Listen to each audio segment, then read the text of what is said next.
Hey guys, we are back. Sorry about the 2 o'clock show, some technical difficulties, but Carla Bass will be back with us. But right now I have TrustHome Properties one and only Mark Pagdin with us. Hey Mark, how you doing?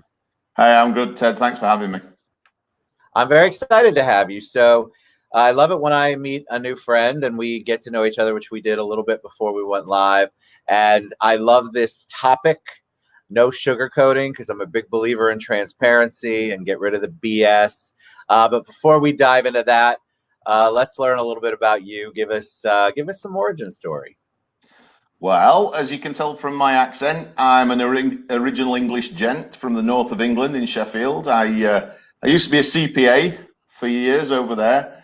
And in the early 2000s, I started acquiring rental properties here in Orlando in the Central Florida market. And I started balancing two jobs. I was doing 9 to 5 as a CPA back over there, doing taxes and investments, and I was building a rental portfolio over here. So I was working from sort of 8 in the morning till midnight every day, and I had a young son, and it was killing me basically. So I had to make a lifestyle choice: either sort of break away from what I knew and come and pursue the portfolio here, or stick with what I knew and maybe get rid of it. So I chose to relocate, come over here 15 and a half years ago now. Still doing pretty much the same job. Obviously, got a business involved with it now. I bought an existing business which had been around since 1969. Mr. Warner, as was then, retired, and he wanted to sell to me because I was an accountant. And he liked my investment background. He liked that I wasn't just going to come in and sort of strip his company. He wanted somebody who actually knew a bit about money and a bit about building wealth. And so it was just the right timing. He retired. God bless him, he's now passed. And I took the company over 15 years ago. So that's how I ended up here.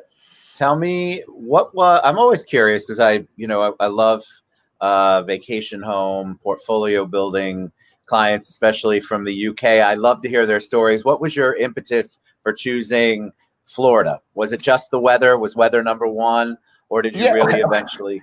Well, the truth was, we used to go on vacation all over America. I mean, there's not many states I've not been to. I've traveled all over the US in the late 90s. But once I was starting a young family, we wanted a base that was easily commutable to.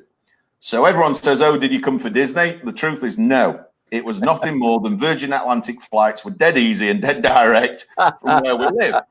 And obviously Orlando's a big place anyway, so you can commute from there. So it was all to do with just basically these are the flights and these are the commute. And obviously then the market was really expanding. That was in the days of, you put it on the market on a Monday and it's sold on a Tuesday.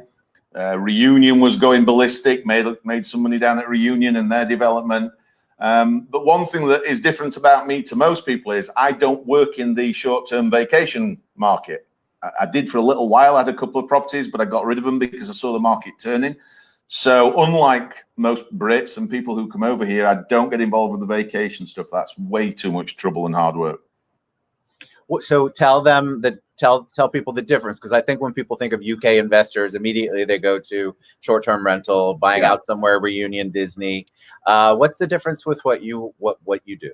Well, we deal in what you'd call traditional rentals, long-term rentals, residential leases, 12-month leases, normal run-of-the-mill people who are relocating, particularly some of the big employers we deal with here. We do placements for some big employers.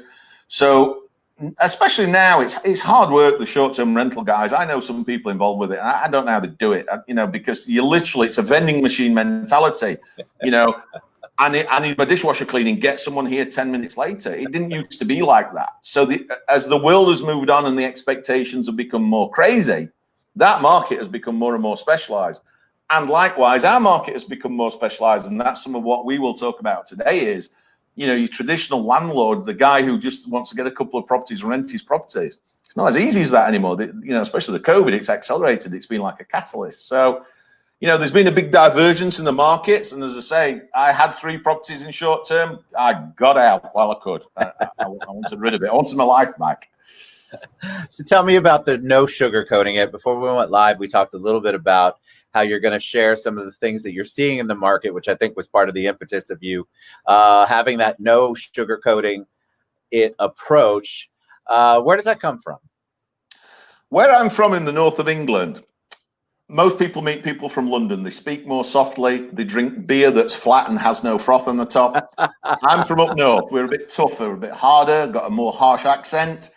We drink beer with a lot of froth on top. And we are known as a sort of area of the country where people, it's no BS. You know, you ask me a question, my response is always this, Ted, are you ready for the answer? Because I'm going to tell you the truth. And that's just the way we were brought up. And what that has done is that's basically created my niche here in the investment world. Because when we get approached by clients who are investors and wanting to buy properties, they don't want the BS. They don't want to waste 5 hours listening to how great something is. They want to know what it's going to cost and what's in it for them. Right. And so that's how I've used that sort of education, my financial education, my background of just the person I am, and it cuts the crap. And you're seeing a lot of misinformation out there, right? Yeah, Mark? And like we were saying, Ted, before the program started, this modern world of sugarcoating, it's not real. It's just not real. And I've seen it now costing investors money.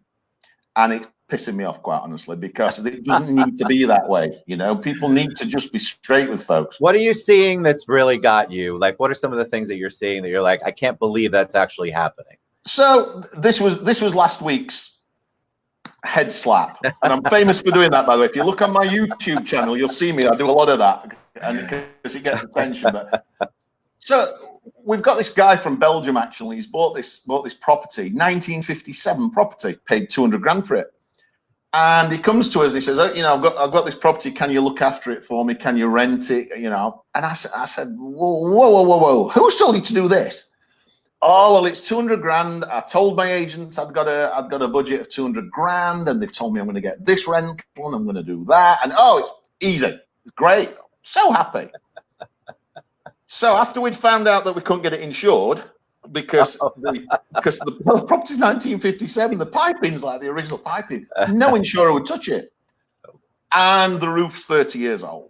And so now we've got quotes of 12,000 for the roof and 8,000 for the plumbing. And this guy's sort of in a bit of, he's got shock. You know, he's like, well, why the hell wasn't I told this?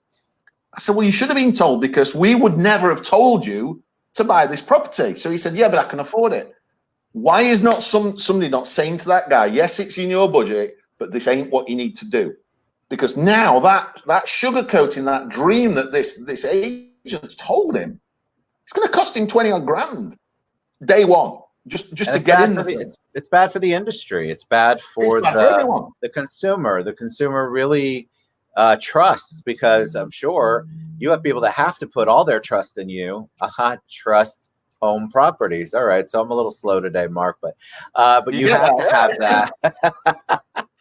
You have to have that trust, especially if you're dealing with investors that are from out of the area, because they don't know. They only know what they're buying blind.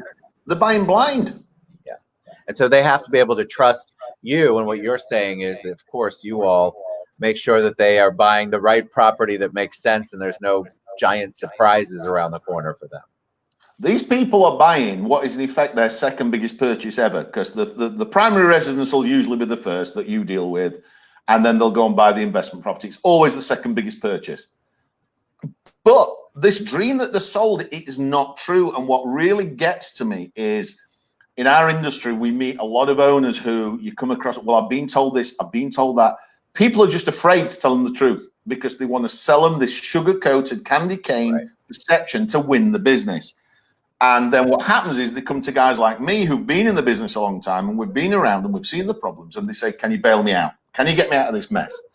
So we come along with the ambulance and the lifeboat, and we have to try and bail them out. And then they're fed up with the industry. They want to sell their investment properties. But then they're going against what they tried to do in the first place. They're trying to build wealth. They're trying to build a portfolio of real estate for the grandkids' future, for the children's future, and so on.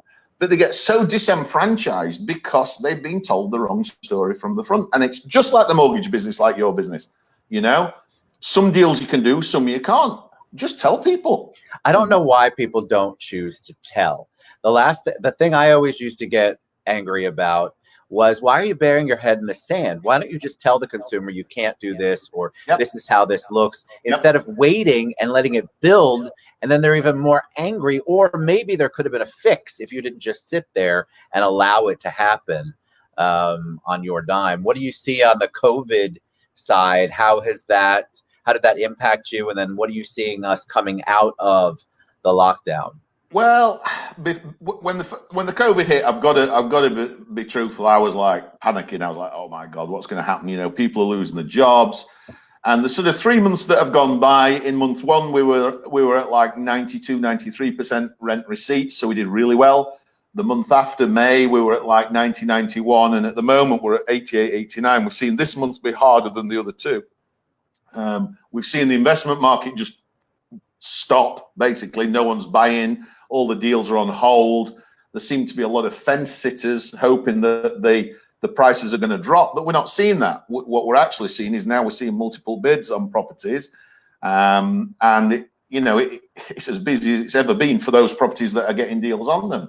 So I think in the end, it'll probably not be as bad as it was, but we are seeing that in our market, there's a distinct change for how you do business. You know, how you show properties. You're not doing it in person. You've got to be doing a 360 video tour. We are getting phone calls from landlords who they try and do it themselves. They think it's easy. It's the summer months. Oh, we've never not rented in the summer before. Well, no, now, because now you've got to have a 360 tour and a 360 camera because that's what people want. So we've seen a shift in how it's done. Victor asked about the 360. Hey, Victor, that was a great question. I don't know if you even saw it, Mark, but Victor just asked about the 360 virtual tours and what you think, because aren't you feeling, or I won't put words in your mouth, are you seeing that the consumer, the buyer, wants to not have to do everything in person? Are you seeing that they're actually accepting the virtual tours and the Zoom calls and the whatever you have to do virtually in your market? What we're seeing and what we're doing, because we had to make a decision. Do we sit and wait, and see how this sort of shakes out? And I actually, a bit unusually to me, because I tend to be a cautious Yorkshireman from back home, but unlike me, I went jumping in the swimming pool this time. And we bought this expensive 3D camera with a doll's house feature. It's got all these bells and whistles. So to answer the question, what we're actually seeing is people ask for that now. Yeah. So there's been market awareness across the country. The residents are asking for it. And if you go sophisticated enough, even now, you can even plot the measurements across rooms where you want your couch and your TV and this kind of stuff. So what we're finding is the move-ins are becoming easier because, yes, they want to see the property. Yes, they want to still bond with it and feel they can live there. But a lot of the research work they're doing at home with access to the software that we can provide them with. Karen Hayward says, the rental days come down, which is important, especially for investors. We used to work on about 19 days on the market, 18, 19 days, and we've seen that drop now to 15 or 16. So they are turning the units quicker as well. You're just a little delayed, so I didn't mean to interrupt you there for a second. Sorry about that. If you need a management company, I definitely recommend TrustHome Properties. They actually care. That's what Karen Hayward just posted. Oh yeah, I know Karen. Yeah. Yeah.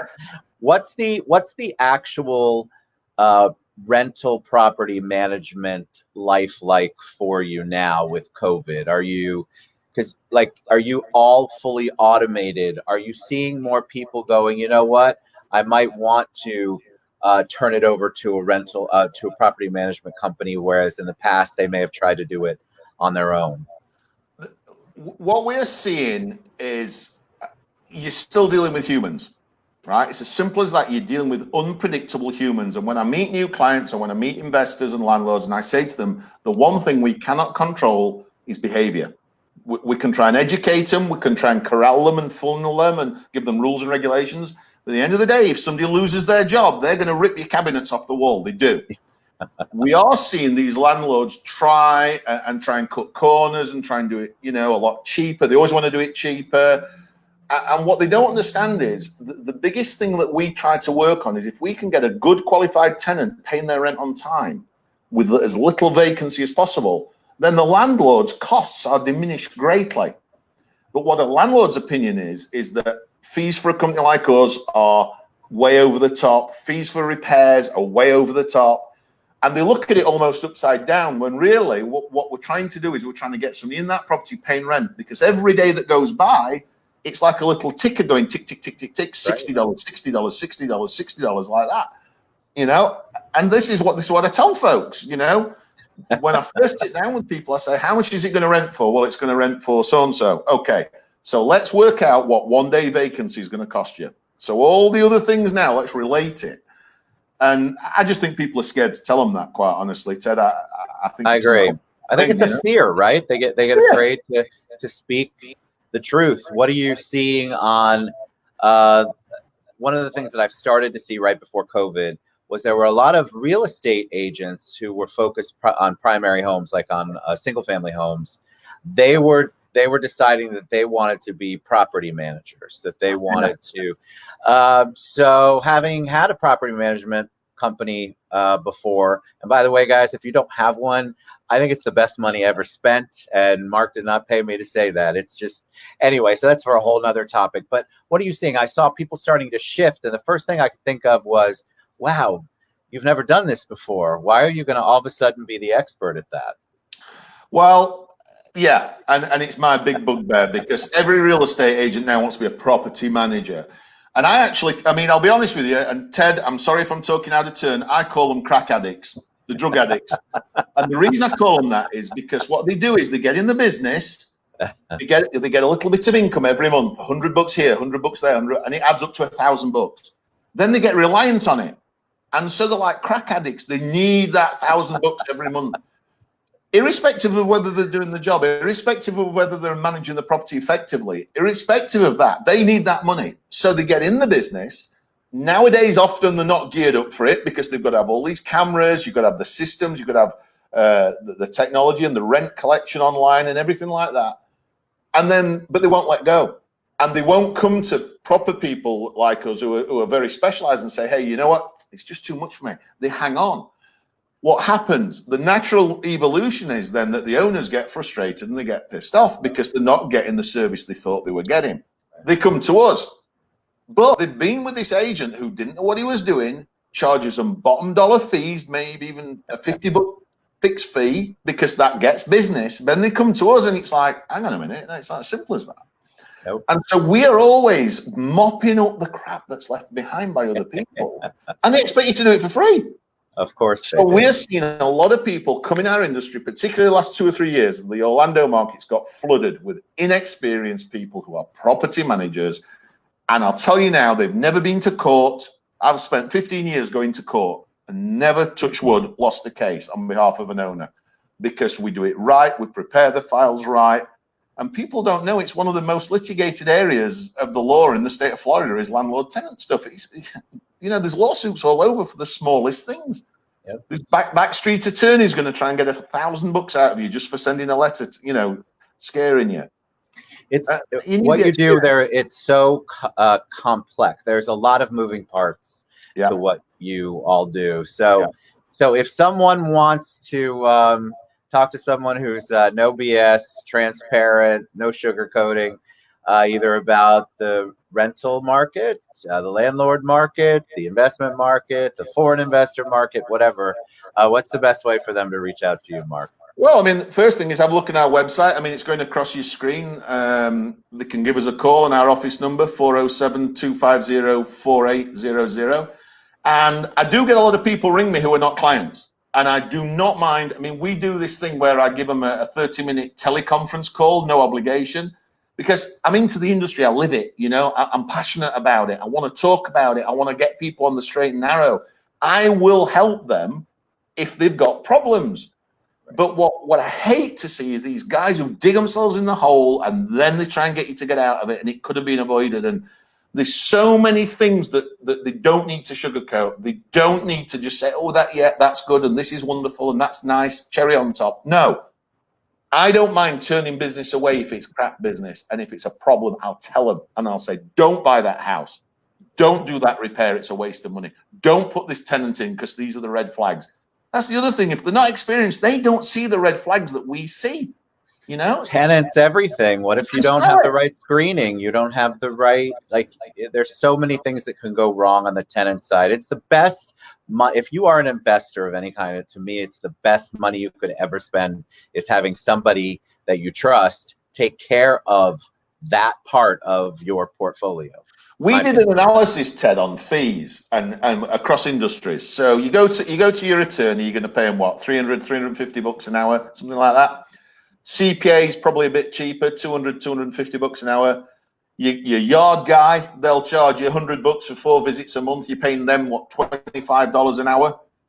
McDonald's, now they want them to earn $15 an hour for flipping burgers. If you work out what we get paid for being on call 24/7 a month, it's like 15 cents an hour. No sane person can do this. And what the owners don't do, what the landlords don't do, is they don't work in their mind, what am I worth? Well, if you're a professional guy, if you're a doctor, or you're some kind of, computer guy, what do you get paid an hour? Do you get 50 bucks, 20 bucks? There's a cost to that. Why do you want to try and do that when you can pass it off to somebody else for very, very little cost and get rid of the problem? And people don't do that exercise in the mind. And I try and educate them. And it's one of the first things I tell them. And then they always go, oh, yeah, I didn't think of that. It's so obvious. What about your YouTube channel before I forget? How do they reach you? Is it TrustHome Properties? Yeah. Okay. Yeah, I mean, if you search my name on there, you'll probably see some wacky comments. I've done a few silly ones over the years. One of the ones I do, if anyone wants to laugh for 2 minutes, look at my video on renting to family and friends. One of the most crazy decisions they could ever make, and I've got a video on that. Then there's one of my crazy videos about why Orlando, because it's booming, and it is, because we do these job placements for these big companies and what have you. So, yeah, I mean, if you're bored. Check that out, too. What? I said, we'll check that out, too. You were awesome. Thank you so much, Mark. So Ted, thanks for having me again. On. As I say, I'm happy to talk to anyone. I live, eat, and breathe it. I love it, and I'm happy to give people guidance. Not as a client. They don't have to come and sign up with us. I just want to put them on the straight and narrow. We should definitely have you back, and we'll talk some specifics of what goes on in the property management world. Thank you, Mark Pagdin with TrustHome Properties. You are awesome. Thank you. Thanks, all right, guys, reach out to Mark. Telling you, it is the best money as an investor you can spend. Personal opinion and personal experience. All right, see you guys later. Thank you. Bye, everyone.